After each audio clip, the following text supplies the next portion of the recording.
এখন বার হচ্ছি ভদ্রবাবুর সাথে। অনেকদিন পর সানডেতে আমরা দুজন মিলে একটু বেরোচ্ছি, মার্কেটিংই করব, কিন্তু তাও জানো, যেদিন থেকে আমরা দুজন নতুন মা বাবা হয়েছি সেদিন থেকে দুজন দুজনের জন্য সময় বার করতে পারি না।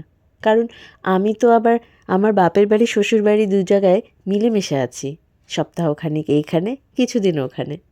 এই জন্য আমরা যদি একটু ফাঁকফোকর পাই, মানে ধরো 1 ঘন্টা বা আধ ঘন্টাও, তাও আমরা দুজন দুজনের সাথে আলাদা করে একটু সময় কাটাই। যেমন কি আজকে আমরা একটুখানি সময় পেয়েছিলাম, মায়ের কাছে আরু সোনাকে রেখে দুজন বেরিয়ে পড়লাম।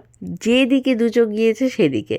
আসলে আমরা বিয়ের আগেও কিন্তু গন্তব্য ছাড়াই এইভাবেই ঘুরে বেড়াতাম।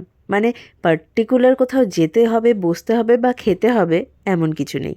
দুজন গল্প করতে করতে, স্কুটি চালাতে চালাতে এ গলি সে গলি, এদিক ওদিক, আসলে যেদিকে দু চোখ যায় সেদিকেই চলে যেতাম। এই একটা রাইডও কিন্তু প্রচণ্ড হেল্প করে নিজেদের মধ্যে বন্ডিংটাকে আরও স্ট্রং করে তোলার জন্য।